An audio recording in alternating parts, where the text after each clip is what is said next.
Ready, set, go. We're live. This is the PodStation by TrophiesonPSN. I'm Kryptonite Dragon, and I'm joined today by... Me. Me is... Dante Zero. Dante Zero. Hello, everyone. Hello. Welcome to our... What is this, our 11th podcast now? Yep, 11. And we're still having problems. We're still having technical challenges. We're about to leave this streaming in the dust here. We might have to take up a whole new manner of doing things. There's lots of other options, and if this one's not going to work, we're going to have to try something else. We'll get this down sooner or later, though. Anyway, we're going to start off today with our typical roundup of site activities. One of the things that's coming up, we've got a Black Ops 2 game night. Woo! Yay!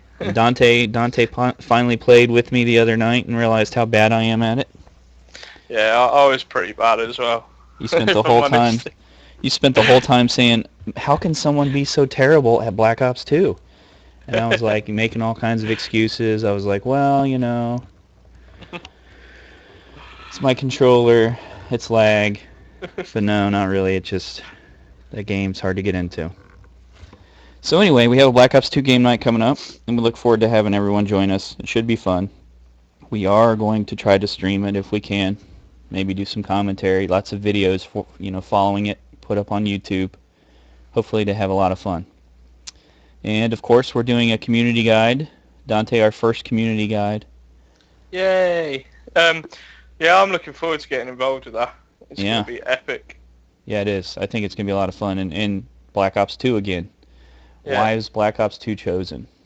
Well, because everybody's got a copy of it. That's the way to do it. A lot of people have a copy of it, though. But that is the way to do it. You know, it's an important guide. There's a lot of people own it. $500 million the first day. We got to have a guide. We got to have it done as great as we can. We got to have every little nook and cranny covered. And, this is a good way to do that. So look forward to those. Today's topics. We are still going to be talking about some gift ideas for Christmas. Very important this year that you consider your friends and family with PlayStation. Get them involved. I can't stress enough how, for me, gaming is a big part of my family. 5 children. I love playing games. My kids love playing games. I have 3 PlayStations. And it's a good way to bring the family together playing games. Even if they're not playing the same games as I'm playing, Dante, they play in the same room. And it's still a way to spend time together, just like your typical probably family that might watch TV and stuff like that and watch the same kind of shows in the same room. They don't necessarily talk and all that, but they're spending time together. And then occasionally I get that, "Hey, can you help me with this, Dad?" I have to play a lot of Lego stuff and everything like that with my kids on the side. But you know what? That's a lot of fun. It's a good time. And I certainly, my younger kids learn a lot of dexterity and stuff like that with their hands, even to the point of I've got them to probably learn to read a little bit sooner because of some of the games that they play. I let them read and figure out how to do it. So guess what? They're interested in learning how to read a little bit sooner in life. So we're going to talk about some gift ideas. Today's is going to be what? Gifts for couples? Is that right, Dante? Gifts for couples, yep. And then let's talk. Let's finish that up, kind of like a discussion about video game awards. In particular, this past Friday was the SPIKE TV Video Game Awards, and about 2 hours long. Hopefully, some of you joined us. We had a little bit of problems with their streams. A lot of the streams that I was finding kept getting shut down, but hopefully you watched that. SPIKE TV version was in HD, as a matter of fact, and that one stayed up the entire time. So hopefully everyone got a chance to watch that. Even if you didn't have it on your TV, you were able to stream it over the internet. And I guess we're going to give some of our recommendations. Yeah, some of the things that we think should have won awards and what they should have won awards for. Yeah. I mean, I didn't get an award. Did you get an award? I didn't get an award. No. I should have got an award, shouldn't I? For I don't know, for hitting 10k or something like that. Should have got a special mention on the SPIKE VGA. Samuel L. Jackson should have done. He should have done Dante Zero in some, getting your 10,000th trophy. That would have been amazing. Because during the VGAs, I don't know for those that watched it, they did a load of funny skits. Yes. where everything went into Samuel L. Jackson mode, and it just made it cooler. One of the highlights of that was obviously the Minecraft one. That was pretty funny. Where, I like the Walking Dead reference. Yeah, the Walking My Dead foot, it's caught in the bear trap. The release, it's right there. I just can't reach it. It's just out of reach. I'm gonna have to chop your leg off. That was brilliant. I must admit, I think they did a really good job with that as well. To actually get developers to put the time and effort into producing those little skits. I can't imagine it would have been a quick job for any of the developers. So fair play to them for getting on board with it and having a bit of fun with it. Yeah. But definitely a step up from the previous VGAs.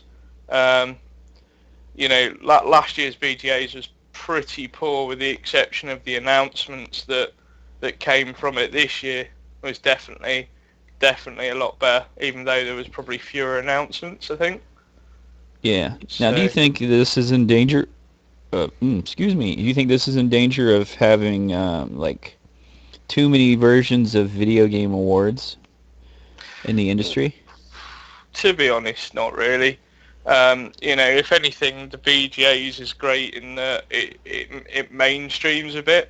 And I know some people will probably go, well, gaming shouldn't be mainstream. Well, if it gets more people, if it gets in the public eye more often as a result of it, and it gets people talking about video games and buying and getting into the industry, I'm all for it.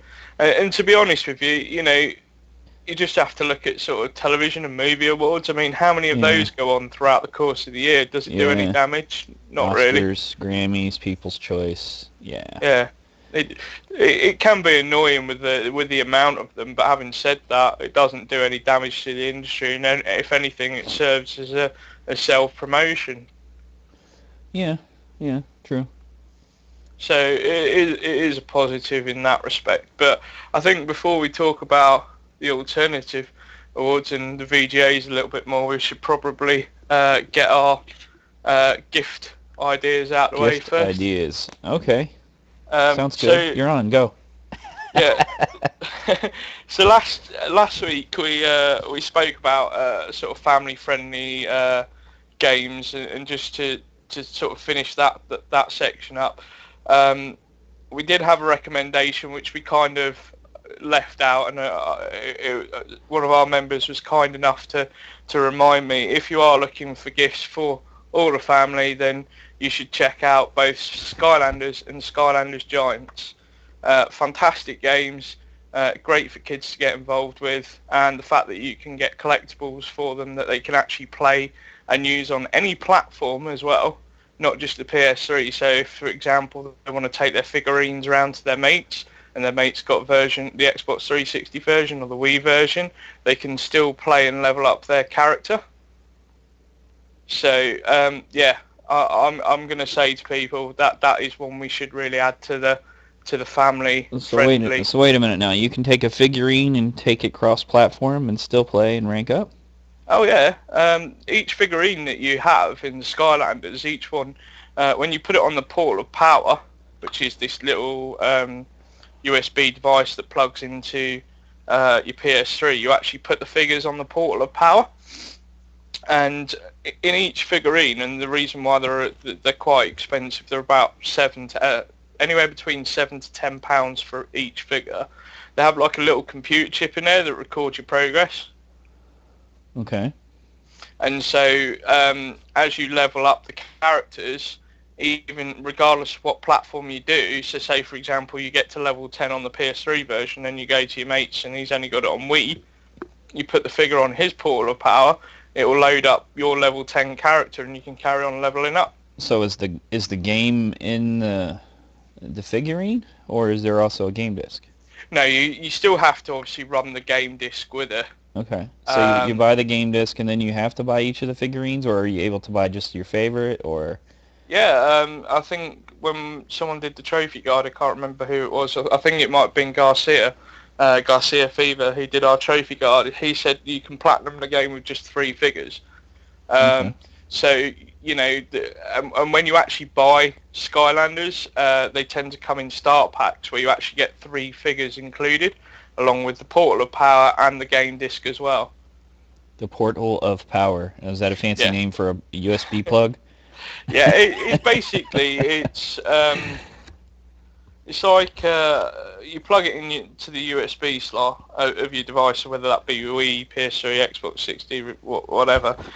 You plug it in via USB, and it's like a pedestal for your characters to sit on top. Okay. But the pedestal actually glows. So obviously it will know when there's a character on there or not. So there's some Portal of Power stuff actually there. Yeah. In a manner of speaking, yes. But I don't know. I mean, as I said just before we came on live, my nephew absolutely loves the Skylanders series and Skylanders Giants.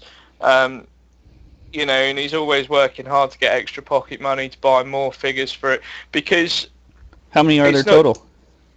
I think there's about 40. I think it might be 36 for the first one. Wow.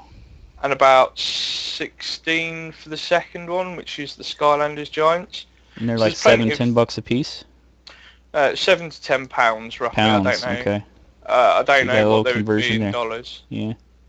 But they're fairly cheap if you take into consideration, back in the day, and this is going way back, of how much figurines cost for like Warhammer and stuff, the old Games Workshop type games.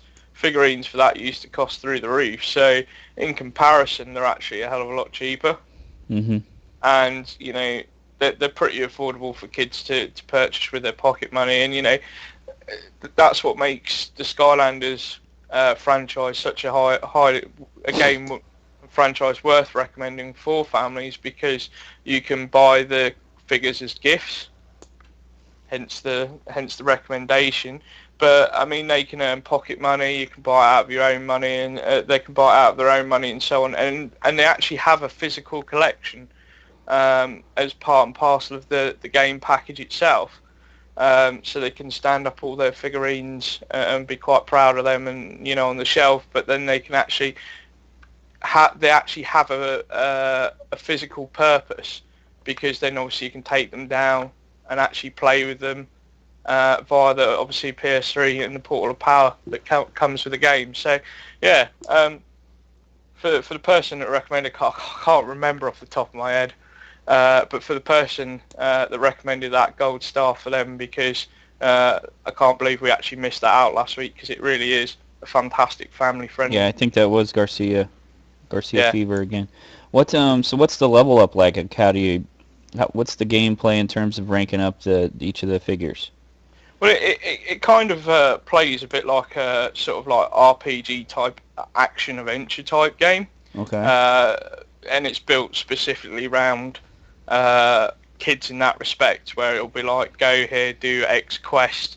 Certain areas of the game worlds you won't be able to get into unless you own a certain character, because out of all the collectible characters that you have, they have different elements.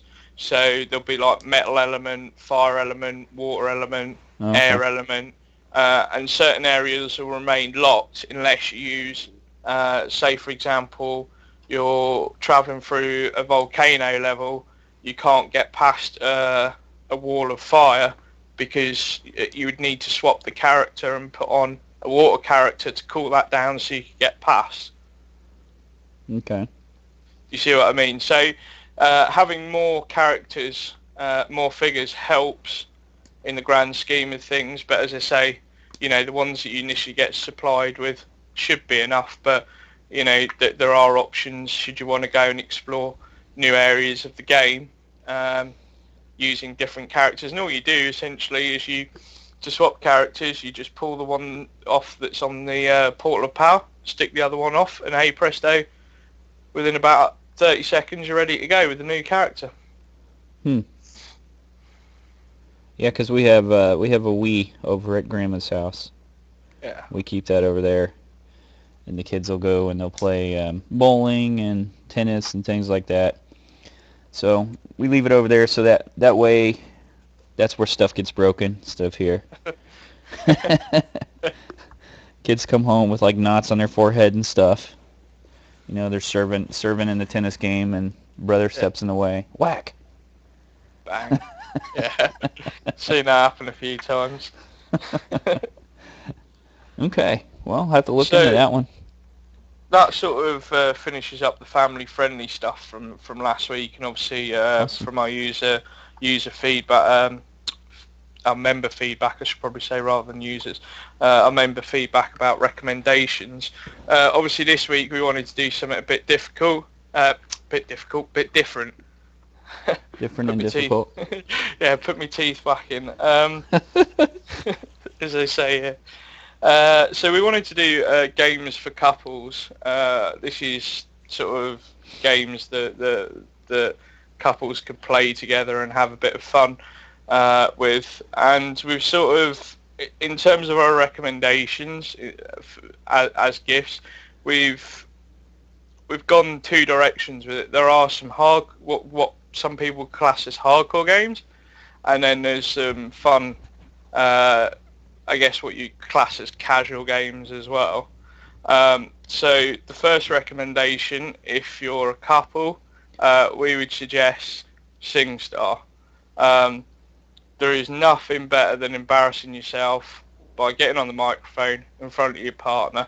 It's fantastic fun, and you can have just such a laugh with it. I know a lot of people get a bit self-conscious, or they think of it as a singing game and they just like dismiss it automatically, but SingStar has so many great features in it. And I mean, the game has like over like 1,500 downloadable tracks covering everything from Motown to musicals to right through to modern pop music.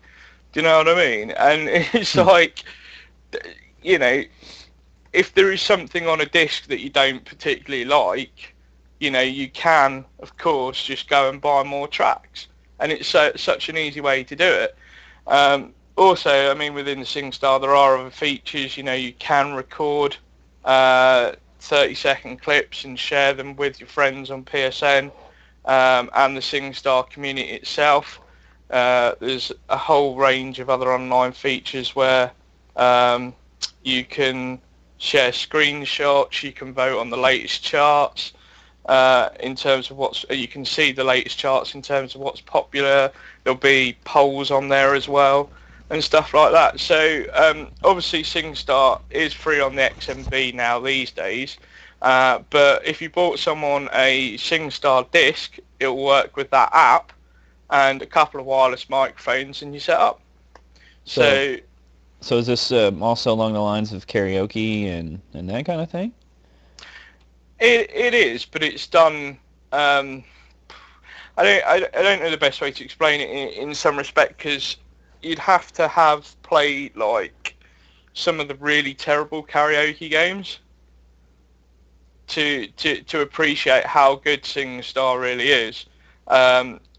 You know, even Microsoft had their own version, which is something called Lips, that was linked into the Zoom marketplace, and even that didn't resonate with gamers. But if you actually look at the 5 years since SingStar originally launched, the community for SingStar is huge. They just snap up everything with SingStar related, and there really is a market for it, where a lot of other karaoke games, Disney are probably quite criminal in that respect, because they produce some terrible singing games, but SingStar sits head and shoulders above them all, and that's why it's totally worth recommending, especially for couples, as I say.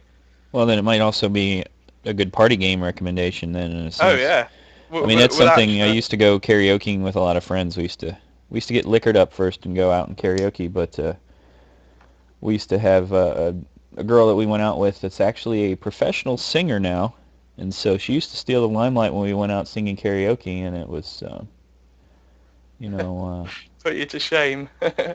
Well, I mean, you get drunk and you think you sound good, and you make a fool of yourself, and it's good times. You laugh at everyone else when they're up there. You're like, well, at least I sound better than that. Ha ha ha ha! Give me another beer. And then, yeah. you know the next day you've made a fool of yourself. But it's fun. But I can tell you, you know, she's a professional singer. She opens for bands and everything at a local club, and not a national sensation, but it's quite interesting that you'd go karaokeing and wow, she'd steal the show. Yeah. But yeah, more of a party thing in that respect for me. Yeah, but I think it works. I think it works well for couples as well because, you know, having been in relationships myself before, there's nothing worse than just sitting there, like, watching whatever's on TV, not really doing much. Do you know what I mean? Yeah. It's just one of those fun activities that you can do, and you don't have to worry too much or get too self-conscious because you don't have to plug the camera in. And I know some people do have issues, you know, being in public places and singing and that kind of thing. So being able to do it from the comfort of your own home is obviously a plus in that respect. But you know, as I say, you can access the SingStar app for free off the cross media bar, but it is worth pointing out, certainly here in the UK, that you can pick up 2 wireless microphones and a PSN voucher that will entitle you to about 25 free songs that you can pick of your own choosing, and you can usually find that for around about 30 to £40, depending on whether it's on sale or not. So yeah, You can find a lot of stuff, I take it. oh yeah. Okay. It's So I can sing crazy. Madonna if I want to, and Yeah, things like that. yeah, Awesome. absolutely. There's everything from things like Soulja Boy, Jeff Buckley, Manic Street Preachers. You probably don't know who I'm talking about with all What these are things. you listening to? But OMFG. yeah, there is such a wide range, and the tracks update every couple of weeks as well. I think it's every 2 weeks they add about 5 to 10 more songs, and they usually detail that on the PlayStation blog as well every 2 weeks. So you know, if you want to get updated with that regularly and find out what's new on the store, you can either just boot up the app or obviously check out the PlayStation blog for that. Record them, put them on YouTube, become a famous star. Yeah, why not? Some people have. Look out, Justin Bieber. I was showing one of my friends the actual app the other day, and we were looking at one video, and it was this female singer. She'd done it under numerous different PSN IDs, but she was getting an average of around about 72,000 views within the SingStar community alone. Huh. For each of her videos, and there was about 15 on there. It's crazy. Some people just have it, you know? Yeah. But it's all about the fun of it, hence the recommendation. So, and it kind of ties into the next one, because as I say, we are sort of recommending some casual games here as well, which is Dance Star Party or the alternative, which is Dance Star Party Mix, because there's actually they've released a second disc for it. I'd love to start seeing some more interactivity between, you know, things like that, YouTube, television, things like that, with music, with video games. That would be awesome. Yeah, I mean, there are a lot of PSN games that do have YouTube inbuilt recording where you can just upload the video. Yeah. And as I say, with Dance Star Party, it's actually one of those games that does that. Cool. So you can, the great thing is it's got, I think a lot of people who obviously know what Just Dance is, and the popular success that Ubisoft have, but unfortunately Dance Star Party hasn't been as successful. But to be honest with you, between the two of them, Dance Star Party is easily the better game, because it has Facebook and Twitter support for your videos that you want to upload. You can customize your own dance routines and then challenge the community to play against your dance routines. And it's got support up to 20 players.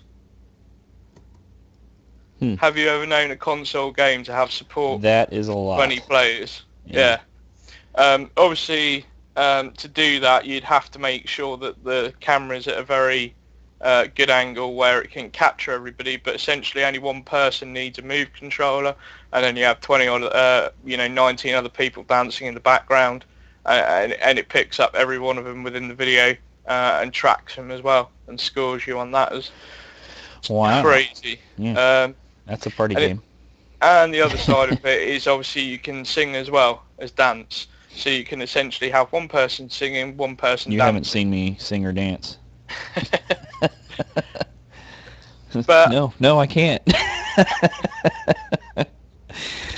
You're like, obviously you can sing and dance. No, I can't. But I would recommend it for couples because, I mean, there's the fun of, the dancing itself. But I mean, as I say, if say for example, your partner is more of a dancer and you're more of a, if you've got two left feet, you can always sing, and you're still able to game together and have that fun as well. Which is unfortunately something SingStar doesn't do. You can sing with each other, but as I say, if one person in your relationship prefers to dance and just mess about while the other prefers to sort of sing, then you're sorted with something like Dance Star Party. And as I say, it's something highly worth recommending for couples.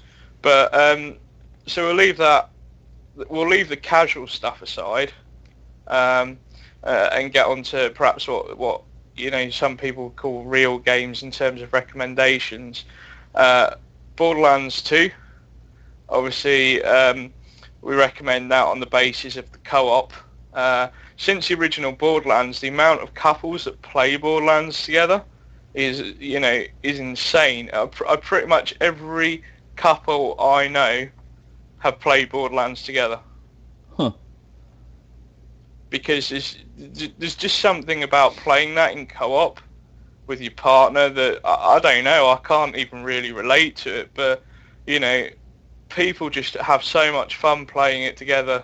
The people that are in a relationship just enjoy it so much. Yeah.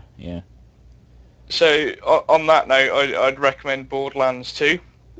Co-op games. There's plenty out there, but obviously, you've got to pick a select few. So Borderlands 2, also perhaps maybe Resident Evil 6 as well, with that being two-player co-op. Now, is there anything in terms of less shooter and more... one of the things that stands out for me, my wife and I used to play Little Big Planet together. Mm-hmm. And, that was our co-op experience. Is there anything a little bit more along those lines that are less shooter and more, adventure and that kind of thing? There hasn't really been too many of those, to be honest. If any, we're still sort of looking for those types of games to come out. Fair enough. If anything, if you are a couple that does like Little Big Planet, and that is your forte, and you love the franchise, then perhaps maybe look at Little Big Planet karting. That would be a fantastic couple game as well. Being able to customize your own karts together and then just go battle it out on the track like in the old days of Mario Kart. Yeah. So that would be a prime example where that would work if you're not too much bothered about having a violent co-op game, shall we say. But Little Big Planet karting would certainly be one. Maybe PlayStation All-Stars Battle Royale in that respect. Where you can have the friendly rivalry between each other as well. Yeah, and that commercial, it's got me wondering, because Kratos takes a major hit from like 3 characters working together and shrugs it off. Yeah. So, how are you going to play Nathan Drake and take out Kratos? I want to know this. Very easy. You're gonna kick him I in don't the know groin. if you've had a chance to play it at all. No, I've seen a lot of footage and everything like that, but yeah. I joke every time I see that commercial. It's like, okay, yeah, all right. They're not on the same level. How they balance out the damage and everything. Well, they have done a fantastic job in that respect. They actually Superbot, that the developers behind it, who are a Sony first party studio now, actually brought on a lot of talent from other studios that were responsible for games like Marvel vs. Capcom, Tekken, Street Fighter. They even recruited Seth Killian, and I don't know if you know who Seth Killian is. I do not. But he was the Street Fighter World Champion. He became Capcom Unity Manager, and he was actually the final boss in Street Fighter 4. Huh. And they actually recruited him to help them with, planning out how the balance would work for each character. So, I mean, initially on the surface, when you do look at videos, you think that would probably be somebody just button mashing. But, you can play the game whether you button mash, but there's also a lot of added depth into it, especially with the super attack system, where it works on 3 levels and you have to sort of tactically think when's a good time to use it.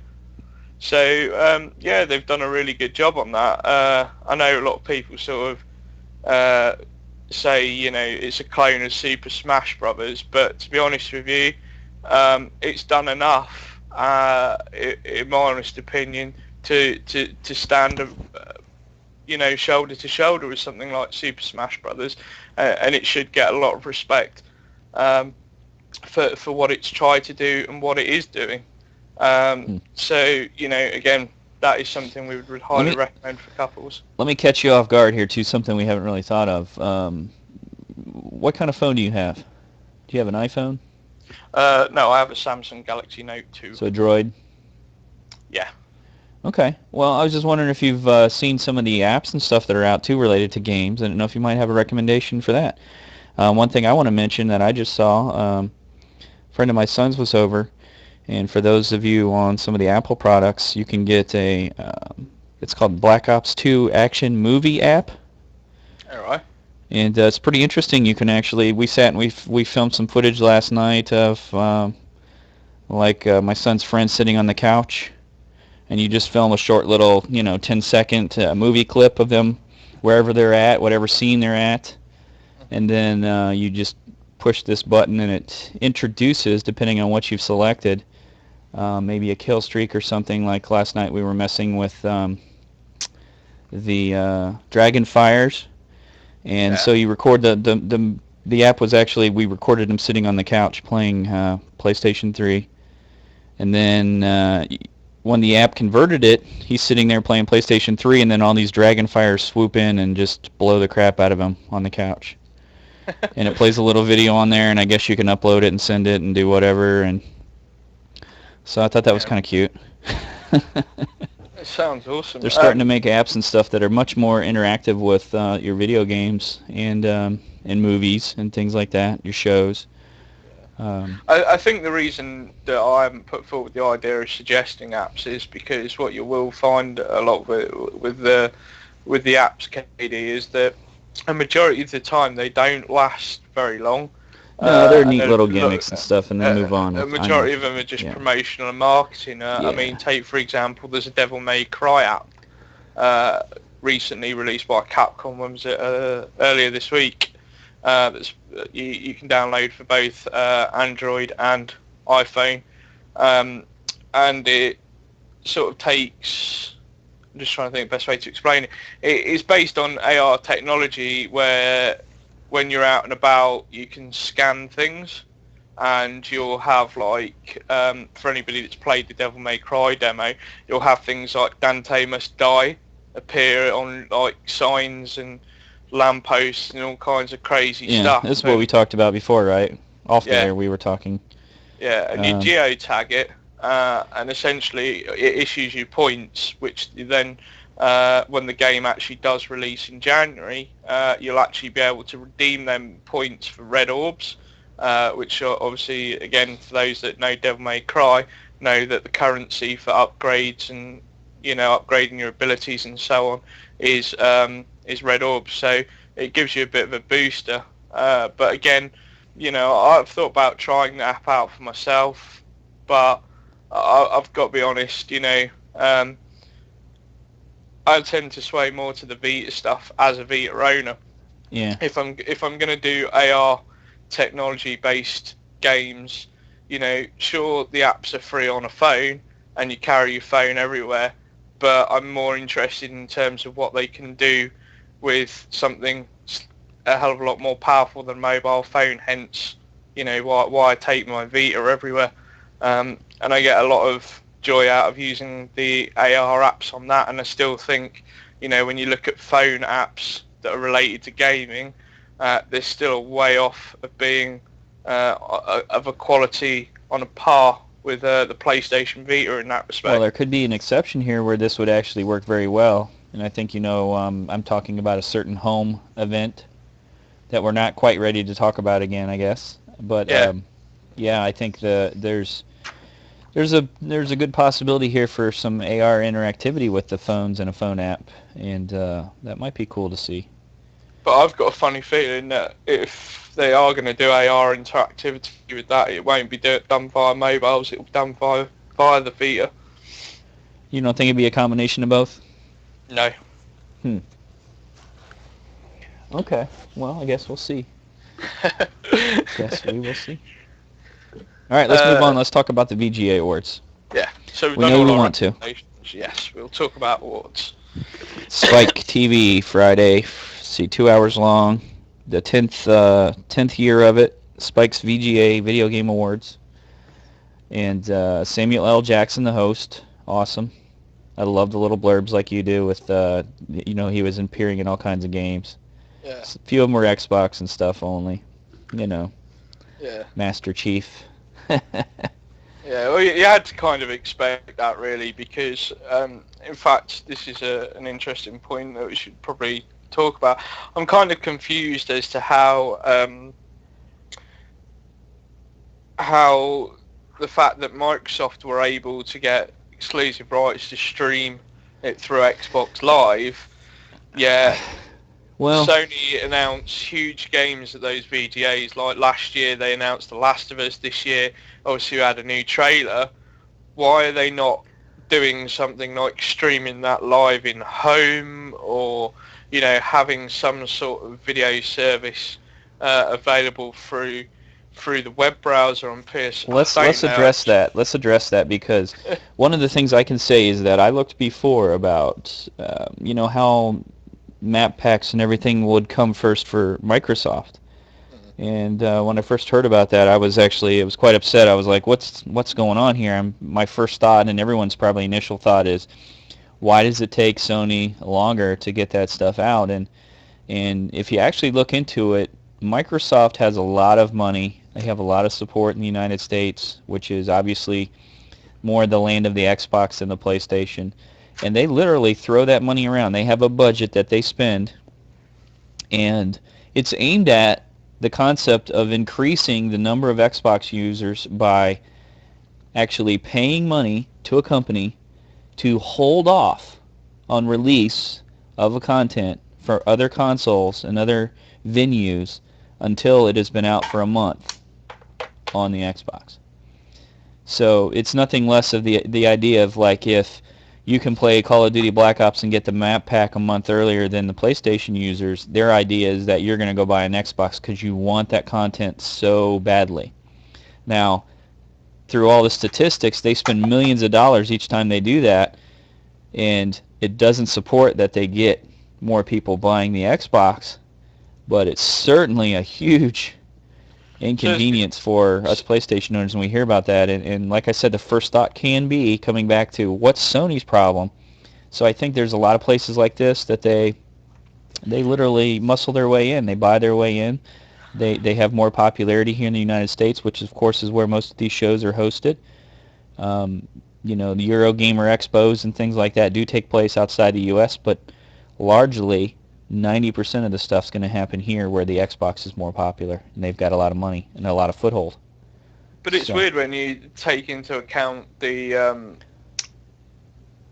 game show schedule, because I think bar E3 this year, which was pretty lackluster, if you ask any pundit straight away who's won the battle of consoles at game shows, it's infinitely Sony. It just makes you wonder, Microsoft throwing all this money around, it's obviously not doing the job because they're not that far, Sony aren't that far behind in terms of sales of units.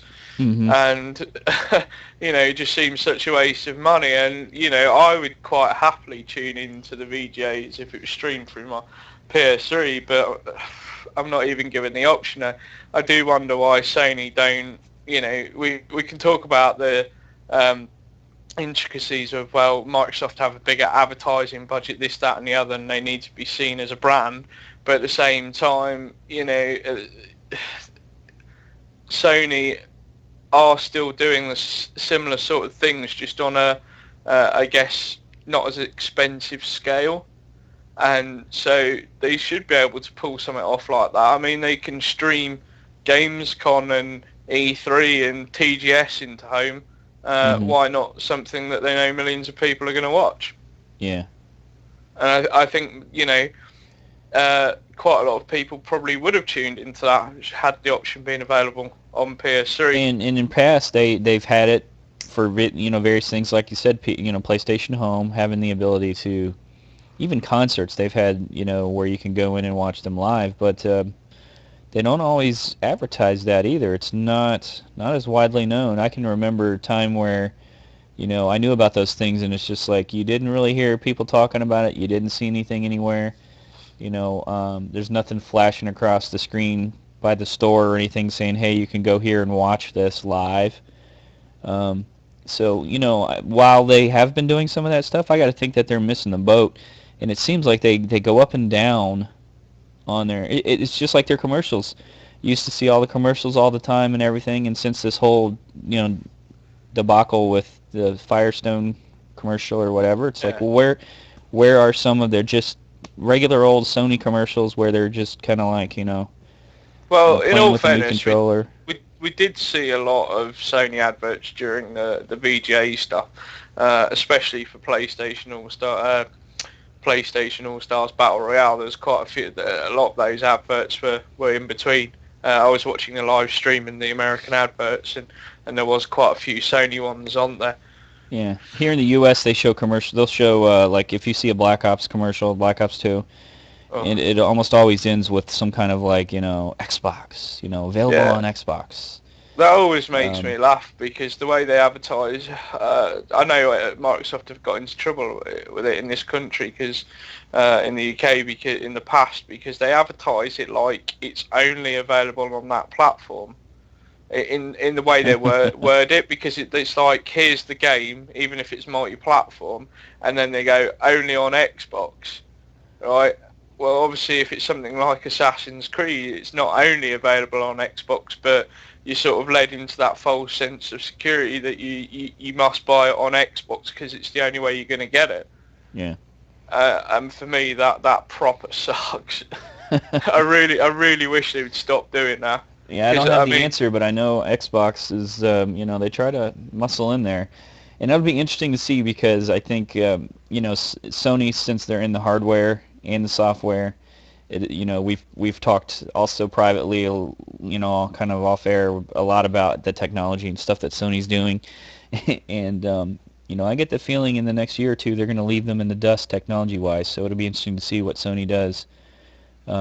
Versus the Xbox. I think the next one's going to be, there could be some real huge differences in the next, between the PlayStation and the Xbox, the next-gen console. Well, the only difference I can see is that Microsoft might jump out. You think they'll just get out altogether? Yeah, there was an interesting thing that we kind of missed on the news a few weeks ago, which was an analyst that pointed out that even with the sales of Xbox, their net profits were something like 343 million as opposed to their 1.5 billion operating cost. Microsoft as a company just cannot operate like that because it's not drawing. It's relying on revenue of things like Windows 8 and Surface tablets, and neither of those are doing particularly well at the moment either. So as it stands at the moment, it would make sense. They're getting their butt kicked by Apple at the other end. But one of the things that sharply contrasted is like the Blu-ray player and technologies like this. I really believed my thought is that you're going to see Microsoft actually having part of their cost. We're going to automatically go to Sony. I didn't think that they would get out of the market, but you may have you may have technology in there that you might be buying an Xbox, but you're going to be also giving some revenue to Sony for them using the tech. So if you have a Blu-ray player in your Xbox, 720. But it will be interesting to see in the grand scheme of things, I because love when you it. look at when you look at companies like Nintendo and Sony, you can look at the operating profits for the whole company, but the games division still makes a profit. With Yeah. Microsoft, it's the other way round. Their games division doesn't make a profit, and they invest way more than they need to, and at the end of it, there's no product there besides the machine. I mean, you look at the exclusives they've had this year. Um, Well, let's hope that they don't go out of business or don't get out of the market, because I think you need that competition. That it just goes back to the capitalism yeah, discussion, but you really need something like that, because I don't think the Wii stands on the same platform. It's more kids party game, the graphics, and the Wii U may be totally different, but I'll just say that I don't think it's comparable to the Xbox and the PlayStation. And if you just had the PlayStation, then maybe there'll be less drive for them to advance, I don't the know. console. See, it's one of those things you can't really guesstimate, because sort of looking back at the PS2 days, it overcame the Dreamcast, it overcame the Nintendo GameCube, and look how many fantastic titles that have now gone on to be multi-platform and million sellers now. Do you know what I mean? From Hmm. the PS2 days, I still think if But if still, you're gonna someone did lose. You're drop gonna out, lose. Sony would still invest a Yeah. lot of the industry via indies and new IPs. I mean, we could be looking at next gen announcements next year, but I'm pretty certain that you will still see more new IPs for PS3. Even if they came out next July at E3 and said, look, we're going to release a PS4, be available March 2014, they would still announce new IPs for PS3, and I don't think any of the other manufacturers would do that at all. Hmm. So, I mean, just look at the Wii. Nintendo have gone on record saying they're no longer developing games for Wii. So, their new hardware's been out, what, a week and a half, and they've already stopped developing for their old one, and that's Yeah. never been the Sony way ever.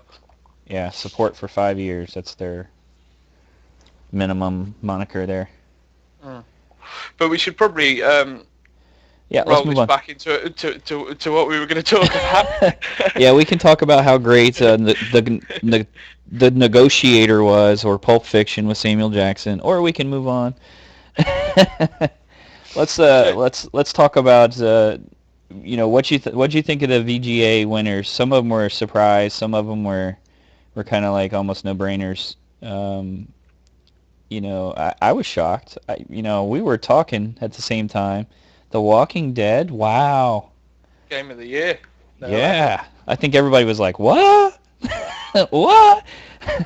I think most people were. I mean, we talked about this just before the VGAs have aired, and we spoke a couple of weeks before the VGAs was due to come on, and you were kind of skeptical, if you remember, that it was a case of it may be a popularity vote where, and it has been in the case with the VGAs in the past, where games like Call of Duty have won awards they just didn't deserve, Yeah. because they've gone with the popular vote, And that's so to that's what I was speak. saying about the cross-platform too. If you've got a title that is available on PC, Xbox, PlayStation, and they have a vote and they're calling for a vote, and that's what people have played. The other thing is people, when they don't know, they still vote for one that they're more familiar with. If I've got a Call of Duty versus something that I can't play because it's on a different platform, I'm not going to just not vote. I'm going to vote for the one that I'm familiar with. But It here's the becomes thing: a popularity contest. in the past, the VGAs haven't been open to public poll. Yeah. They have literally been panels of experts that have recommended, and they've obviously gone with games like Call of Duty because those games essentially fund advertisements for their sites, which generates traffic. And then it's the whole, 500 million first day. It's almost the thought of like, well, if it's that popular, so it's still going to have its catch there. In that respect, it was a breath of fresh air. And I mean, if you look at the nominations for Game of the Year, I mean, with the exception, and I feel quite strongly about this, with the exception of Mass Effect 3, which is a good game. It's not a great game. It's a good game. With the exception of Mass Effect 3, I think all the contenders in terms of the nominations, Assassin's Creed 3, The Walking Dead, and Journey, were all worthy winners of Game of the Year. Worthy. I'll give you that. They were worthy. And I think, the fact that we actually saw downloadable PSN games actually being contenders for the Game of the Year just shows how far the industry really has come. And that in some respects, this is something that I kind of thought about afterwards. It reaffirms that Sony are making the right decision investing in new IPs on PSN. Yeah, another thing that they do well, most people aren't aware of this, so you gotta speak to this when you bring up a point like that. But most people are not aware. Sony supports independent games like nobody's business, and I think that is awesome. Every year they give millions to game companies to develop new IPs and to say, that's a great idea, go develop it. Here's some money, and that's something you don't see. Time's not an issue. What's that? And time's never an issue with them either. Yeah, and these lead to these things. This is what leads to the journeys. And if you remember at the VGAs, what's the first thing that that the creators said? They went up there and it's like, who do you want to thank? We want to thank Sony. Yeah. So, I mean, that speaks to a lot if you're actually paying attention to that. That if they support that, that's strong in my mind. That they want to get innovation out there. Microsoft spending a couple $1 million to have the map packs for Call of Duty come a month sooner and have it held off for PlayStation. Take that money and put it into game developers. But having said that, I think we should also point out that Microsoft does invest in indie titles. The only problem with it, and here's where the differential is with Sony. And we've talked about projects like the Pub Fund on the podcast before, where Sony will match the investment if it goes on to exclusively be on PSN for at least a minimum of a month. The developers will still own the IP, and then they can take it to whatever platform they want. With Xbox Live, obviously, you have the indie developer section where they can essentially upload directly through the XBLA Developers Network and sell their titles through there. The only problem with it is that a majority of it requires them to sign exclusive contracts with Microsoft so that they own the IP. It's not so much that the exclusivity in that they can't release it anywhere else, it's the fact that Microsoft will then own the IP, the intellectual property. So by getting them on the platform, they're essentially branding someone else's work, and they're branding it for life. And I don't think that's the greatest way to encourage indie developers, in all fairness. And I think that kind of is a really rotten business practice. It's like saying, hey, you've worked on this game for 6 months. I tell you what, we'll promote and sell it for you, but we're going to keep it, and you cannot take it anywhere else. Whereas with Sony, it's the other way around. It's kind of like, well, your success is paramount to our success. If you have a successful title on our platform and you choose to take that title and sell it on other platforms, you will still remember the success, so that when you go on to do other projects, you will bring them to our platform. Now, does Sony have a disadvantage there with Microsoft being in the software business and the access, obviously with Windows and things like that developer software being maybe a little bit more built out on the Microsoft side than the Sony side? No, because I would say Sony are more supportive personally, from everything that I've heard from developer interviews, and the differences between indie titles on XBLA and indie titles on PSN is that Sony are always there. They always have someone on call willing to help regardless. Whether that be a localization issue, a coding issue, whatever, that there is always someone from Sony available, and I think that's paramount to, and paramount testament to Sony's drive to get not only new and original IPs on there, but at the same time to help developers remember where they came from. Yeah. Because if Sony's there at the start of the journey, no pun intended, but if they're there at the start of the journey, and whether that developer takes another path later on down the road, they will still always remember where they began, and they will bring their products. I mean, look at the success that Q Games have had with the Pixel Junk series. They now sell those on Steam, and they do very well out of it. Would they be where they are now without the help of Sony? Probably not. And they're going to remember that. Exactly, and they still keep bringing the Pixel Junk games to PSN first before any other platform. So, it's a great relationship that pays off. And I think Journey winning an award was just, a pinnacle for Sony's Yet investment another game in that that you field. recommended. Yeah. It was strange, actually, because we had, you mentioned the live stream, and we were having comments and then a bit of a conversation in there, and, one of the guys, Strange Genius, we'll give him a shout out on the podcast, mentioned that he was going to go and purchase it because it won an award, and I was like, well, I have been saying that Journey is a fantastic game since I went to Eurogamer But it won an award. and it won an award. Now it won an award. It's official. But yeah, no, having played Journey last year at the Eurogamer Expo when I went last year, it was one of those special titles, and to finally see it get released this year, it's a big deal. and then all the success it has. My only concern now is that a couple of people that were intricate to the project have now actually left that game company. Yeah.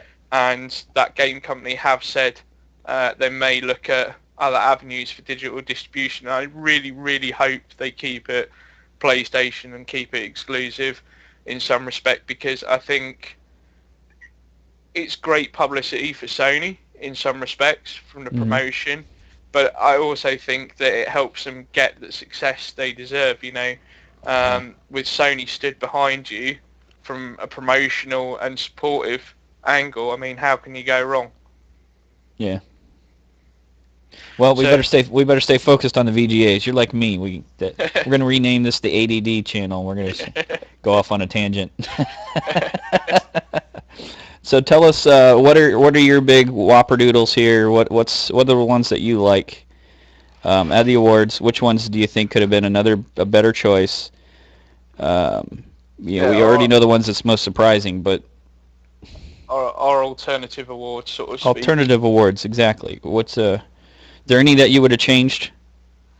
Well, to be honest with you, the VGAs didn't go through every single category that they actually offered awards for. And during the show, we only saw probably the biggest pick. Yeah, there's there's not the best RPG and things like that. Yeah. So it did miss out on some of those during the show. I think, in all fairness, I think a majority of awards that were handed out on the night there and then, they pretty much all were worthy winners, with perhaps, I still feel quite strongly about this, but Game of the Decade being Half-Life 2. That's not to say that Half-Life 2 isn't a fantastic game. Game of the Decade, I don't know. I really am. Yeah, that's a great game too. I've played that. I played that on PC. I tried to play it on the PS3. I'll tell you, I didn't.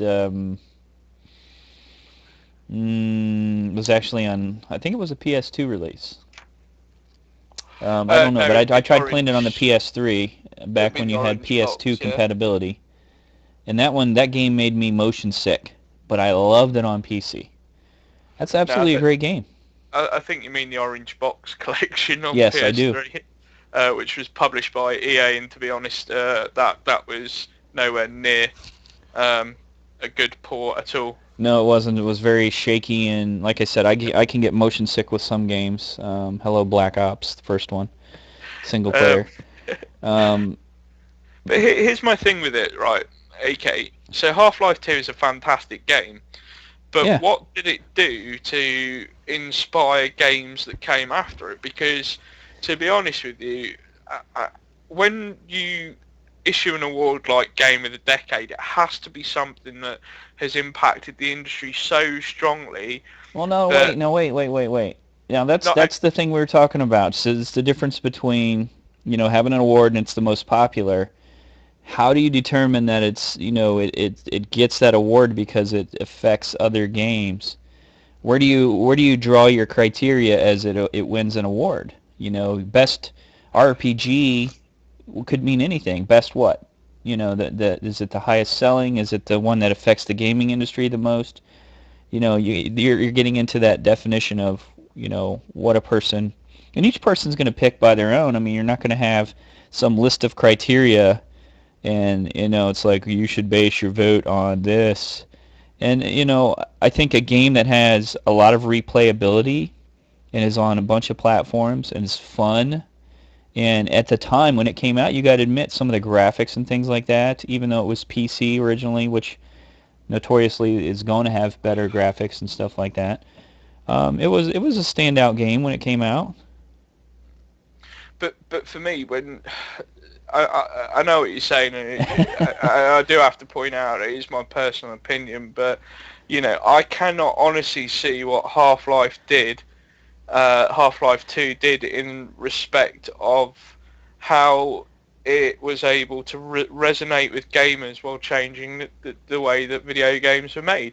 And if you're talking about a game over a 10-year period, for it to win an award like that, it has to be something that does resonate with gamers on so many different levels, as well as pushing the industry forward and affecting everything that comes after it.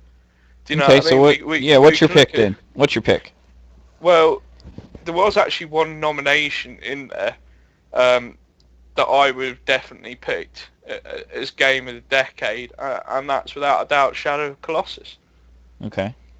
Yeah, I and you've don't know. mentioned this before, and I do remember, seeing a lot of footage of that. It looked, I guess at the time they were saying it was a very unique game, and again along the lines of very innovative and everything. I've So, got to be honest, just thinking about it, it's just giving me goosebumps while we're talking about it.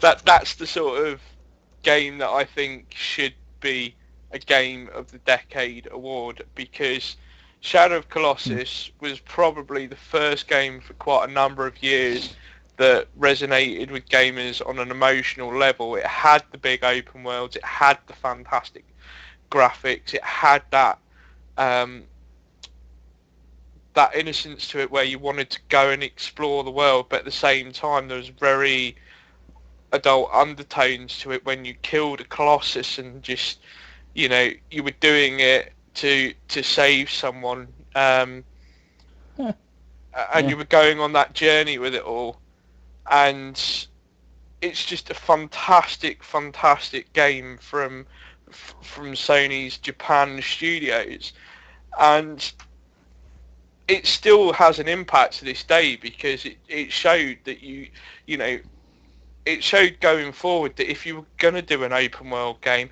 you could do so with a fantastic story, and not just a fantastic story that draws you into a massive, expansive open world with these huge imaginative creatures, but also it resonates with you on an emotional level. I genuinely do not know anybody that's finished Shadow of the Colossus and not shed a tear at the ending, and that for me alone should have cemented its place Huh. in a Game of the Decade award, because even when it's saying another 50 years, we look back and say we had a Hall of Fame of games, there's no doubt that Shadow of Colossus would be in there easily. Now, see, when I looked at it, I didn't. It doesn't come across like from the gameplay footage and stuff that I've seen that it has like any kind of touching story. Does it have a nice deep story to it then? Isn't it something about Doesn't like your girlfriend get kidnapped or something by a Colossus? Well, no. What it is she's dying. Obviously, I Okay, mean, we don't want and any you want. spoilers here. Hello, Well, time this out. is the No problem. spoilers. This is a problem because it's really one of those you've Well, got to play I'm it. just trying to But determine. I mean, if there's some, if there's heartwarming story there, it wasn't really presented that way when originally I was watching any footage of it. It was more like what I remember of it is like you jump on this colossal monster and you got to climb up to different spots and like if I remember, is it stab it, like put your sword into a certain spot to take it yeah, down yeah, and things like that. And I yeah. don't So remember there's much of. I do remember there was something in there about a princess or something along those lines being the kidnapped or. best way I could explain it is if you took a Zelda game and actually made it with a realistic graphics in some respect, as opposed to the cartoony graphics that you expect to see in Zelda. Uh, it's got the story, it's got the combat, it's got the different variations of gameplay in that respect, but it just does it to a much higher standard. But it actually has a story, huh? And there is a story there. And do you Okay. know what the funniest thing with Shadow I'll of have to Colossus just believe you because is wasn't there is really. actually very little dialogue in it Well, then how can you have a story? because of the way it presents itself emotionally. And Dante, that's are what you I'm a saying to you. crybaby? No, honestly, just if you're listening to the podcast right now, I was playing Little Big or Planet and I was shedding a late, tear. or at a later date, if you're listening to the podcast on your iPhone and you just happen to walk past a game shop, go and buy the Shadow of Colossus HD collection and just try it out, and you'll understand what I'm trying to say. Because it is really one of those you have to. I could talk about it till the cows come home, but at the end of the day, it's still one of those experiences that you must have as a gamer. You have to really play it and get involved with it, and you will get fantastic experience as a And we result come of back that. around to popularity, like how many people played it compared to, buying the orange box collection or, Well, something this is my point that I make about the Hall of Fame thing. When Shadow of Colossus originally came out, it was well received critically, without a shadow of doubt, but it didn't sell well. And even the HD collection hasn't sold that well, but it's still been supported, and it still holds a very a pride of place within gamers' hearts in that respect. It does. It's one of those games that you cannot dismiss when you talk about big awards or looking back historically through the industry. You cannot leave that game out because so many people that are involved in looking back at those things know exactly what Shadow of Colossus has to offer. Yeah. Well. So hence coming back to what we were saying, which is, do I think Half-Life 2 personally should have got Game of the Decade as a first-person shooter? Excuse me, as a first-person shooter game that showed that you can have a story in first-person shooters. Yeah, that's fine, great, all power to it. But did it really change the industry a lot? Probably not, because now we're overwhelmed with first-person shooters with that attempt to do stories. And I do think Shadow of Colossus would have been a far worthier winner and something people should definitely play. Okay. Fair enough. So All right. that was my only surprise of the evening. To be honest, I think everything that won an award during the show what were worthy winners. All right. What's your other roundup? Let's hear some of your others. So, well, I sort of jotted down roughly to give some idea of some of the games that I would have picked and the awards that I would have given for them. Okay. So I'll run through them. Wait, did you pick games and then pick the award you would have given for them? Yeah. Did I hear that right?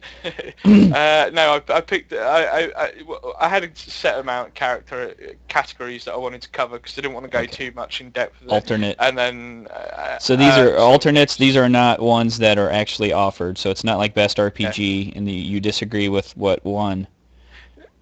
No, it's more a case of they are similar, the same sort of categories, but these are, but they're what I would have given an award to. Okay. And your basis is a strong effect on the gaming industry, and it sounds like no. Just well, yeah, essentially And strong storyline. Stuff that's contributed to the gaming industry this year, and stuff that has just been best in class, really. Okay. I think all round. Fair enough. As all-round products. So I'll run through them. In terms of best RPG, I was struggling a little bit with that because Dishonored, which we've mentioned people who have reviewed it on our site, is kind of more action-orientated, but it could be classed as an RPG in the same way that Fallout is in that respect. And I think giving that something like Best RPG would be a fantastic award, but I don't think we can forget Mass Effect 3 either. We haven't been blessed with a lot of RPGs this year in that respect. Yeah. So in terms of that, you have the Skyrims of the world pissing everyone off because they don't work. Yeah, but and we don't get the DLC. But that was 2011, so we can brush Skyrim under the carpet. But yeah, so I couldn't really decide between the two in that respect because obviously, again, it depends on what category you would place Dishonored there. Yeah. It could be categorized as an action game or an RPG. So it sounds like a fantastic game too. That's another one yet I haven't played. I think it's real clear your gaming, your experience in gaming is a lot broader than mine. So. Well, I genuinely believe I'm bringing my outside looking in opinion a lot of times in these cases. If you've enjoyed Half-Life in that respect, then you enjoy what Dishonored has to offer because essentially it has come from the minds of the Half-Life team and stuff like that. There are guys that were pivotal in that series that have contributed to the making of Dishonored that work at Arcane. And it's real clear that they have something unique. They approached it from it's not copying. There's not anything you can say. Well, that's kind of a similar to another game out there too. And I always appreciate that. I like that. I was going to say, I've got to be honest, I sort of played this back at Eurogamer and I didn't have a particularly fun time with it, but since picking up a full copy of it and really getting to grips with it, it was a hell of a lot better than I anticipated. And there's one theme that I'd like to see more in video games, which is the steampunk type approach. Yeah. And I don't think anybody to this day has done the steampunk theme any justice, really. Until Arcane Studios have come along with Dishonored and they've pulled it off fantastically. So, all fair play to them. And we had a bit of a joke during the VGAs because we were talking about Dishonored and we were saying it should probably, because at the VGAs it actually won Best Action Game. Excuse me. But we had a bit of a joke in the fact that it should probably get an award for being the only Bethesda game that actually runs on PS3 without any problems. Yeah. So, but yeah. So that's what I sort of chose in terms of best RPG. In terms of best multi-platform game, there's been some fantastic multi-platform games this year when you take into consideration things like Sleeping Dogs and stuff like that. But without a shadow of a doubt, it has to be the recently released Assassin's Creed 3. I know you're not particularly a fan of the Assassin's. Well, yeah. Well, I'm not giving it a fair shake. I'll say that. I know from my first experience with Assassin's Creed, I couldn't stand that game. It was not for me. I sent it back. I was one of the few games I pulled it out after an hour and a half of playing, put it in its case, put an ad up on eBay, and sold that thing day one. I've never done that to another game, but that was... It didn't sit well with me. Every time I rode fast on the horse, the guards chased me. I kept doing the same jump off the building into the hay bales. When I would awaken in the lab and I couldn't move at a fast pace, I was just wandering endlessly around the lab, nothing to really find. It seemed very linear with where I was supposed to go with kills, and it was always like I was going from one end of the map to the other. And it just, like, all these things kind of snowballed into, like, I was not enjoying myself. Maybe I wasn't playing it the right way. Maybe I didn't give it enough of a chance. No, but it was driving me nuts. I think you're right, and in some respects of the points you make, but I think a lot of people sort of forget that that really was the first. If you could, I guess it's what you'd call the first AAA title of this generation. In that respect, the original Assassin's Creed, it was the first huge development team, big budget production. Hmm. And there are some areas that were flawed, but I think majority of people that played Assassin's Creed resonated with the story. Um, the underlying story, forgetting all the flaws of the gameplay, and saw the potential. And see, this is Yeah. why Assassin's Creed 3 gets multiplayer game of the year, because when you look back to the first one in terms of the overall package that you had, and then you sort of fast forward 5 years on. I mean, this game, Assassin's Creed 3, has only been in development for 2.5 years, and each year the new Assassin's Creed game has come out, it's improved on its predecessor in some way, shape or form. And it just seems that with Assassin's Creed 3, it is the pinnacle of 5 years worth of work. Every Assassin's Creed games are not necessarily original in everything they do, but in the same way that Uncharted isn't necessarily original, it picks certain gameplay mechanics, certain things, and it excels them to the next level. Hmm. So while it's not necessarily original, it does it so fantastically well. And when you then couple that with such an intricate woven story that you receive in the Assassin's series, it's just fantastic. And I don't think any game this year is just in terms of multi-platform games this year has just wowed me in the same way as when I fired up Assassin's Creed 3. And this, we talked about this. I make no secret that I am a fan of the Assassin's Creed series, having played all of them, including the one on Vita. But even leaving my fanboyism at the door in that respect, I don't think anyone can make a compelling argument that Assassin's Creed 3 isn't a fantastic game. Okay. There is literally something in there for all those fans of games like Red Dead Redemption, for example. Anybody that likes an open world game will find that Assassin's Creed 3 this year has just excelled in that area. And good job on Ubisoft for reaching the pinnacle of 5 years worth of work. And I think if Assassin's Creed takes a break for a year, it'll be well deserved. And I think when it does come back, I think we're just going to be blown away again, if I'm honest. Hmm.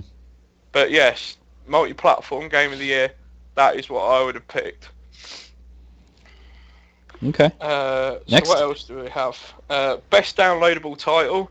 We won't go into this too much because we've already talked about this in depth a bit. But obviously, The Walking Dead. Hmm. I think when you talk about digital games that we've seen over the year, there's been some fantastic ones, but not any that have pushed in a unique direction that The Walking Dead have. I mean, Is this another one that was influenced by popularity? no. I mean, we've spoken about it on the podcast before. What The Walking Dead does, interestingly enough, is when it says that your choices impact the game that you play, they Hmm. genuinely mean it. I mean, the potential for numerous different. I think we said when we had it as our pick of the week at the end of November, we said back then that there's potentially, I think it's somewhere in the region of about 20 different endings to all 5 episodes. Wowzer. And I genuinely don't think even a retail game, even in the vein of Mass Effect 3, yes, your decisions affect the Well, outcome. I was Without looking at it sort of, from the outside that The Walking Dead is one of the few shows that has such fan popularity that it's got Facebook games, it's got phone apps, it's got its own talk show, interview show that follows it called The Talking Dead. yeah. That's now when they come back next year is going to be an hour long. I, Even has a video podcast series that follows that. we'll put it this way. It gets a lot of attention and there's a lot of attention to that game. Even commercials and stuff like that here in the United States. There's the Walking Dead game gets a lot of attention. So I genuinely believe if you took all the Walking Dead branding away from it, you'd still be left with a fantastic game. You could have called it Zombie Apocalypse Telltale style, and it still would have been a fantastic game. Well, that's a pretty lame name. I know, but I'm just sort of picking something off my head, which, in that respect, just goes to show that great that the series and the brand, it's now becoming a brand that's hugely popular, but at the end of the day, take it all away, it's still a fantastic game, and I think it does a lot to push decision-making stories, and it actually delivered on the promise it made, as opposed to, say, certain issues with an EA game, which we shan't mention anymore. Best PS3 exclusive, due to the lack of them this year, that weren't family-friendly or casual titles, we've got to go with Journey. We've already talked about that quite a bit. But yeah, I genuinely believe that's probably the best PS3 exclusive we've had this year. But I do want to point out, as a close runner-up, in terms of best PS3 exclusives, Papa and Yo. And we've spoken about that on the podcast before, and detailed a little bit. So if Journey wasn't going to win best PS3 exclusive, then I certainly would have recommended Papa and Yo. Yo. So shout out, Yo. Best shooter, we've had lots of them this year. Obviously, Battlefield 3's had a lot of DLC, which still means it could technically qualify for this. We've had Black Ops, Call of Duty, Medal of Honor, Warfighter, Borderlands as a shooter. There's so many first-person shooters that come out this year, and just shooting games in general. Max Payne as well. Even when they're not titled shooters, some of them fall into other categories, and they're So another thing, genres cross sometimes so much that it's hard to tell. Yeah, exactly. But I went for Ghost Recon Future Soldier. I genuinely believe that Ubisoft actually delivered a Ghost Recon game they promised to. And even with all the delays, not only are you looking at a game that is graphically fantastic, as a team-based shooting game, it works fantastically well. The multiplayer just got me hooked this year. I must have sunk in about 200 hours easily just on multiplayer alone. And the range of features as well, with the co-op, the horde mode, which now seems to be in everything, but the way it was done in such a unique way, it was fantastic. So best shooter, I would have probably gone with Ghost Recon Future Soldier, and I'm keen to see another entry in the series. So is that one of the ones you have a plat? I do. Is it a good it's trophies? Very rare. It's a very rare platinum as well. Oh, is it? Is it hard or something, or what? It is particularly grueling, yeah. Oh, okay. Well, I just, you got to look at things sometimes from a trophy hunter perspective. but nevertheless, it's not as bad as a Black Ops zombie trophy that you particularly love, or. There are one or two trophies that are in a similar vein of that. Oh, really? Requires stuff, and I, in fairness to Ghost Recon, it has had some issues with connectivity on multiplayer. But in all fairness, I mean, most shooting games, i.e. Call of Duty, Medal of Honor, Battlefield, all have connectivity issues months, years after they're released. And I don't think it would be fair to put Ghost Recon down in that respect, because it's the same that it still suffers from some issues with that. But they've done a great job at supporting it. There's tons of DLC already available. Cool. And just the whole team dynamic thing. I think it's about the only game where I've played a team-based shooter with random people, and those random people have been clued up enough to actually play it as a team. Not seem like they're playing as a team, but actually play as a team. because sometimes, you know, when you play like Black Ops and you get random people that you play with, Everyone's playing to themselves. and you see They're running off. the way that they sort of move around the map, Yeah, it sometimes absolutely. gives the impression that they're working as a team when they're not. They're playing for themselves. In Ghost Recon, you don't have that. Literally, everybody in that team will play as a team, whether they're randomers or not. And because Ghost Recon is one of those games that will punish you if you try to go the Rambo mode or, you know, play for just yourself. Mm-hmm. So, you know, in that respect, there is a learning see, I'd like curve. to see a lot more than that, because I mean, you know, from just playing a little bit of Call of Duty with me, I'm kind of vocal. Go for B, take B. So, but yeah, no, Ghost Recon Future Soldier, easily best shooter this year out of all the ones I've played. Well, that's cool. I Which can appreciate that. You know, there's so much hype around the Black Ops and these kind of things that, you know, I mean, you just hate to see them keep winning, because it's like, you know, even if you don't buy that argument that it's the same game every time, you know. technically it is, because it's just the engine with an extra bolt on that makes it work a bit Different more gun selection. Yeah. Oh, come on. We changed the gun names. So, in terms of final alternative awards, best Vita game. Best Vita game? Yeah, obviously there's been some duds along the way this year, but there's also been some Black fantastic highlights with the Vita. Yeah, no, Black Ops is one of those black marks that you really do not want to purchase and should never be mentioned in PS Vita history again. But tell us what you really think. But hell to the no. Assassin's Creed 3 on PS Vita was a fantastic game.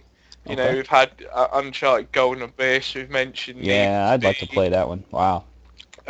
We've mentioned Need for Speed Most Wanted. There are fantastic downloadable games as well. You know, Jet Set Radio HD's just come onto the platform. Stranger's Wrath is due on there very shortly, within the next couple of weeks. And obviously games like Retro City Rampage and stuff like that as well.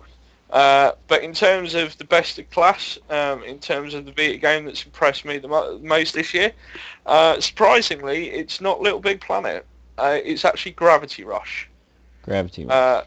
Gravity Rush, just the art style of it, and is so fantastic. I mean, it's just such a unique game, and I'm kind of disappointed a little bit with it, because PS3 owners who choose to sit on the fence or not to ever purchase a PS Vita are actually really missing out on that game. It is that good. Just the combat mechanics, the gravity dynamics, and the way it just works on the Vita so smoothly. The story is fairly interesting. The way it's told is fantastic. The art style in it is fantastic. So yeah, in terms of best Vita game this year, hands down, without a shadow of a doubt, Gravity Rush. It is just the best in class, but I do think there have been other fantastic Vita games this year. Just, you know, if you were to line them up all side by side, you know, Gravity Rush is the one that would stick out. Gotcha. Okay. So, and last but not least, we should probably finish the show with this in some respect, is most anticipated games of 2013. Okay. Obviously, you may want to talk to us a little bit about your most anticipated. Well, you know what I'm going to say. We've already had this discussion. Well, the reason I bring it up and sort of turn it over to you to talk about it, because obviously you were with me when I was watching the live stream, and I want to kind of hear a little bit about your thoughts on the new trailer. Well, you know, actually, I love the new trailer for a lot of reasons. First off, they pulled me in initially with the different fight mechanics and the creation of weapons, and how it's very, like I talked before about, you know, when you're battling and it's the same buttons, kind of that button mashing where you have a kick and you have a punch, and it's the same kick and punch action each time. Yeah. And that changes. And then this one elaborates a little bit more on that there's a story there. And the first thing that I pulled out of it is that there's something deeply involving this interaction between this little girl and him, and then how he has some kind of commitment there to someone to get her wherever he's going, and that you know that there's a bigger story behind there. So somewhere you got to say, probably it's going to amount to this little girl's key to the survival of human race, or it's going to be something like that. But I really feel there's going to be a nice deep story there, and I love that. May 7th. I love that. May 7th next year. And I'm a Naughty Dog fan. Let's face it. I mean, Uncharted's just been awesome. Yeah. I'm sorry, but it's. I genuinely don't think Naughty Dog will continue with that anymore. I do think that. And that's sad. Well, it is and it isn't, because I think if the Last of Us hits a sales success, I can see them building upon that. Whatever happened to? Weren't they going to do a movie? What happened there? What, Uncharted movie? Yeah. It's still in development hell with movie studios, the same way as God of War is, and numerous other rumoured projects. But I genuinely think if Sony's Bend studio takes over it, I think that, looking from the PS Vita stuff they've done with Golden Abyss, that Sony Bend, if they work in conjunction with Naughty Dog and get behind it, I think they're great to take over that franchise, which of course then frees up Naughty Dog to concentrate on obviously The Last of Us as a franchise, because when it was first announced at last year's VGAs, a lot of the interviews did say they were going to bring that up as a franchise as well. I think the interesting thing from the trailer for me though was that in the past sort of footage we'd seen from The Last of Us, it was only the girl and the man, and I can't remember the names off the top of my head, you probably know them, but and then just like the pirate type characters, bandits that you'd seen. This had the fungus infected humans. It had fungus infected the humans. It had like a walled off community, and where they were working together, and obviously there was strenuous dynamics within that in a small town kind of environment. It kind of reminded me actually of the Walking Dead TV series, with without spoiling it, but the town in that in season 3, can't remember what it's called, Boomberry or something like that. It kind of reminded me Woodbury or something. Woodbury, yeah. It kind of reminded me of that environment, which is why I was kind of excited to see that trailer. I do think The Last of Us is probably going to be something extremely special, but that's your most anticipated game in 2013, isn't it? Yeah, I think I still have the Grand Theft Auto bug. I for some reason I'm looking forward to that. Do you know, I can just imagine right now that GTA man's probably listening to this and gone, why haven't you mentioned Grand Theft Auto? When you just mentioned it. He's making a hate mail. He's making a letter bomb to send us. Probably should have put a disclaimer in there that he probably would never send us a letter bomb. Well, it's hard to say that you want a title to come out with the next in the series, because once you've been exposed to something, I don't know. If you don't know what the series is like, it's hard to be anticipate, because a lot of, let's face it, a 30-second trailer isn't going to tell you everything you need to know about the game. And then at the other end of it, if you have like Uncharted 4 coming out or something, then you're, it's kind of like it goes back to it's the same old kind of thing. You need something fresh. Yeah. But I get the feeling that Grand Theft Auto 5 is going to be a new take on it, enough where it's going to be a very interesting, very good game. The art style looks just pretty interesting. I'm a little bit shaky on, and I said this before, I'm a little shaky on the 3 different characters, because I like to be invested. I liked, Nico Bellic's, the history, that whole thing with his brother. I liked just playing the one character, but we'll see. Yeah. I'm open to it. But there's just something about The Last of Us that, Naughty Dog's had a lot of the climbing dynamics and done, stuff, very different with that, where you had almost just the right amount of times where you'd almost slip or a ledge would give way without overdoing it. Really good storyline, interactivity there. I think, I just believe that they're going to do an awesome job on this, and it seems like my kind of story. See, in terms of most anticipated games of 2013, myself, I'm torn because, as you know, I'm quite a varied gamer. There are lots of different genres that will appeal to me, and I'll check them out, anything with an interesting dynamic, and I am super excited for The Last of Us. If anything, if it's Naughty Dog's last project on PS3 before they start work on PS4, I do think it's going to be something special. I think Rockstar are obviously going to blow us all away with GTA 5. Even skeptics like you and me, I think they'll pleasantly surprise. At least I hope that's the case. But you just sort of look through some of the games in terms of next year. We've got Metal Gear Solid Rising. Sorry, I should probably pronounce that title properly. Metal Gear Rising Revengeance from Kojima Productions and Platinum Games. I think it's definitely one to watch out for. I've gone hands-on with it. Plays fantastic. If you've picked up Zone of the Enders recently, the HD collection, Nope. there is a demo on there. So lucky you. Get filming some footage so that KD can look at it. But in terms of that being a fantastic game, Platinum have once again worked their hack and slash magic on a game, and the fact that it's mixed with a lot of the Metal Gear elements just makes it an interesting prospect. I think recently they were talking about it, and they said you'll be able to hide in a cardboard box, which is weird for an action game, but I'm sure it'll work in that respect. Okay. Obviously, Tomb Raider, we've seen a lot of. Footage of at the VGAs. That is going to be a fantastic, phenomenal game when it comes.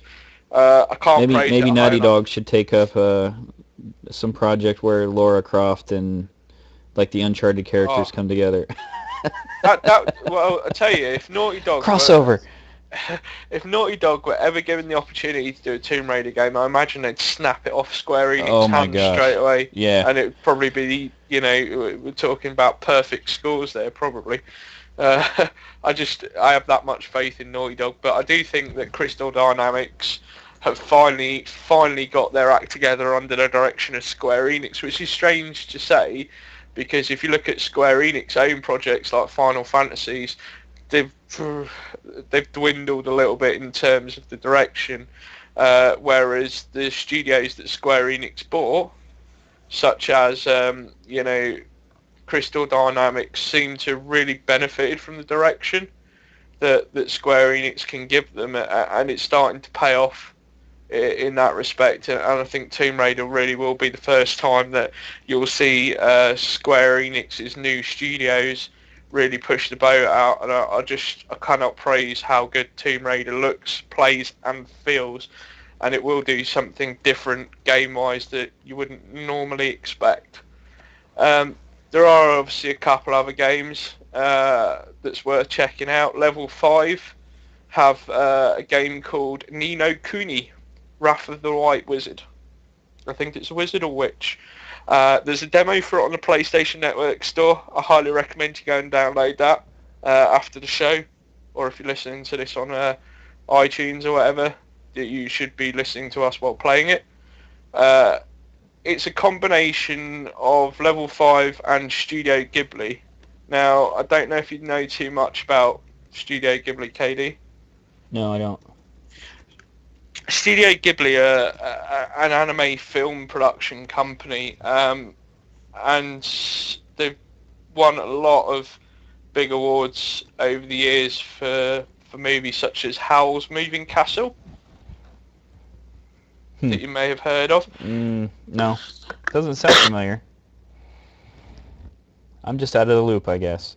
Yeah, well, if you've heard of Howl's Moving Castle, Howl's Moving Castle. I think there's one called Princess Mononoke. I can't remember all the Studio Ghibli titles off the top of my head, but the Wrath of Ni no Kuni follows very much the same art direction, and it just looks such a wonderful game. If anything, you heard us talking about Shadow of Colossus earlier. It has that same sort of emotional connection with the players that hasn't really been seen since Shadow of the Colossus, and it's done in such a fantastic anime art style that only someone like Studio Ghibli could pull off. That is definitely one to watch for next year. But funnily enough, none of those titles are mine most anticipated for 2013. You know why? Why? Because back at E3, Ubisoft actually managed to do something that very few developers have done for a long time. That if you look at most E3s where a big name franchise has come out and announced a title, you kind of expect all the hype and the press coverage that comes with it. But I don't think any game this year shocked the industry and gamers around the world as Watch Dogs did when it was revealed. And I genuinely think that is going to be something special. The concept of it looks fantastic on a scale of, say, gameplay elements from things like Deus Ex, Grand Theft Auto, all those kind of things wrapped up into one intriguing package. And even having watched the 20 to 30 minute playthrough that Ubisoft did during E3, we still really don't know that much about the game. And, you know, visually, you know, when people first saw it, they genuinely believed that that was a next generation title. Yeah. And the fact that it's actually come to current console generations, it's mind-blowing. So, yeah, I mean, we have done some news articles about Watch Dogs over the last couple of months. For very little bit trickle of information that we have, but what Ubisoft's got there is another potential franchise to be bigger, if not bigger, than the Assassin's Creed series. We'll see. Is there is there anything that's missing that you were like, this should be made into a... How about this? Let me ask it on this. Are there any movies that should be made into games? Are there any games that are not coming out that got canceled or forgotten about? We still don't know about The Agent. We can't put that on most anticipated of 2013 because we still don't even know if The Agent's dead or not. Yeah. You know, the Rockstar exclusive project, the Rockstar PS3 exclusive, we don't know. We still have no idea if and when Final Fantasy 14 will hit. And we still don't know when Final Fantasy X will hit for PS Vita and PS3 in HD. So there are a couple of games that have slipped under the radar a little bit. We know a majority of the games that are coming out at the beginning of the year. I think Watch Dogs is slated for the end of next year. And we should also, I've just remembered two games we should probably put out a special mention for that we should anticipate as well as Watch Dogs, which is obviously, assuming it gets released next year, Metal Gear Ground Zero. Metal Gear Solid Ground Zeroes. I think, you know, looking at the tech demo of the new Fox engine, mind-blowing. And the other one? And the other one is obviously Quantic Dream's new project, Beyond Two Souls. Beyond Two Souls, yeah. Which we've talked about. And our new news guy, I talked to him before the VGA, before the Video Game Awards, and that was one of the things he was hoping to get a blurb on that to be broadcast. But yeah. But no, David Cage and Quantic Dream have such an amazing grasp on how the industry should be doing, and rather than making their point clear to everybody, they're actually backing it up with their projects, and their projects quite often deliver to back their points up, saying, you know, the games industry really needs to start thinking about, if you're going to make adult video games, and you've got to respond to adults and treat them like adults in some respect. You can't just go, well, our idea of an adult video game is go shoot thousands of people. Because adults will do things like they'll read books and they'll deal with very adult issues over the course of their adult life, and none of those are ever really taken on board when producing video games. Nobody ever really addresses those issues, as we saw with Heavy Rain. How far would you go for someone you love, i.e. what would you do if your son was kidnapped? Do you know what I mean? And to take an issue like that, and which is a very adult issue, and make a game around it that just is so immersive, and it proved what David Cage had been saying before, if you're going to make adult games, don't treat adults like children. Make adult games based on adult themes and do them in the right way, that they're not considered just silly imitations.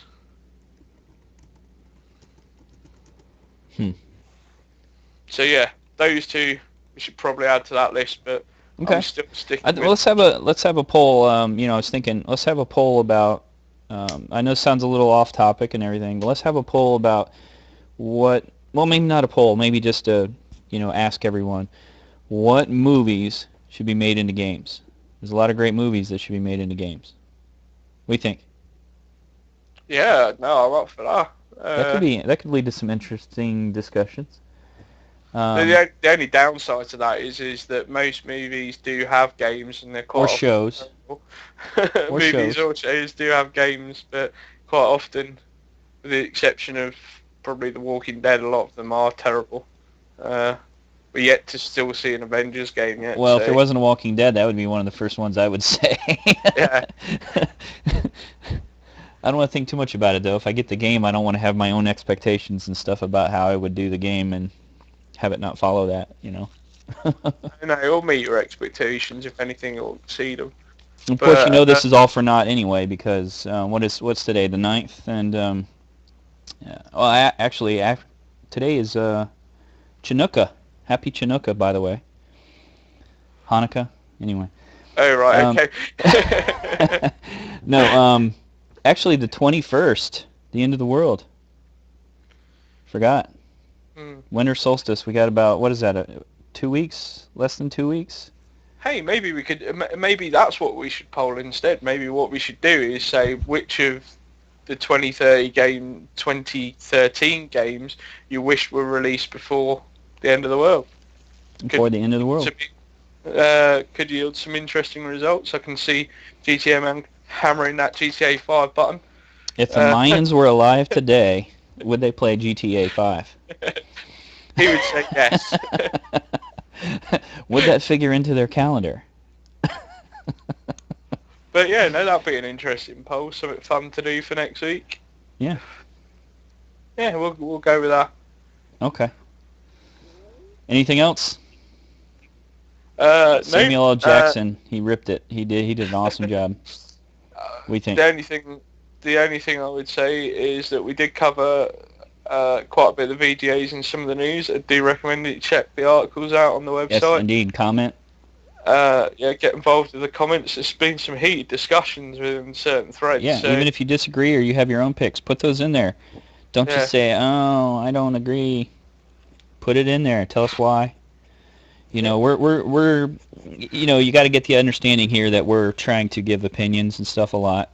That's the whole basis of this podcast, is to get information out there, to get our opinions out there. You're not going to always agree with them. We're trying to recommend things, especially Dante is very versatile in gaming. And me, I'm just opinionated. Yeah. I still got to slap you for getting rid of Assassin's Creed, man, but never mind. Well, and call it, something that I probably should give another chance to. There's a few, things like that, I could probably say that I should look into, that sound right up my alley, and that I probably eventually will get back to. But, like I said, I'm opinionated. I have my things I play. I have my opinions on things, but we are trying to relay the information as best we can to you, and you're going to find gems if you try some of these. And remember, a lot of these are available for demos and demo downloads from PlayStation that you can actually get on there and try them. Don't take our word for it. Go try it yourself. If you find a title that sounds interesting, give it a shot. Look into it a little bit more. Don't be so locked into just playing, the mainstream games. Don't play just the trophy games, all that. I was just going to add to that, if someone does find a gem, hit me up. I'm always willing to experience new things, gaming wise, I might add. But yeah, I'm always open to new experiences. So if there's something I've missed, just message me. Say, look, I found this gem of a game on PSN. Check it out.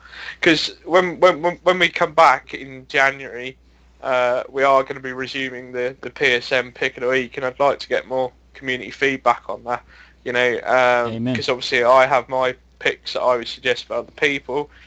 Strangely enough, they've won much coveted awards recently, but I'd also like to see what else other people are playing in terms of PSN, and you know, we'll give them a mention on the show as well. It's always good to do that. The only thing I wanted to add in this week, KD, is that news has been a little bit slow this week. I just want to say, apologise about that. We have made some changes. We've got some new folks. We've got some new people involved. I got another one to talk to you about. We've got two. And I myself, I've taken up the position of the news team lead. Yes, so congratulations. Thank you. I'll be coordinating all this. So hopefully over the coming week, you should see the news return back to its normal productive self. And I hope you'll all obviously get involved with the articles that we produce, and obviously give us feedback on that as well, and welcome the new people in to the community, and we'll start having some of them on as well. We'll start absolutely having a few guests here and there, and having their comments, get their opinions. And anything else? Other than we hope to bring you this show that we had originally scheduled next week, yes, which we've touched upon with PlayStation Home. Hopefully that'll be the case that we bring that next week. If not, we do apologise in advance, but we will of course have. Yeah, we need to bring it anyway, regardless of yeah. You know, so we should say we'll have that next week. We can work that then. And that'll you're gonna want to tune in every week. Well, of course, that's the last one for the end of the world, but tune in every Sunday, 1 p.m. until the world ends. And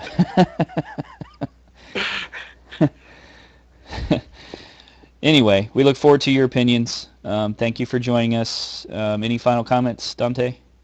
Nope, just sorry about the length, but I hope you enjoyed the show.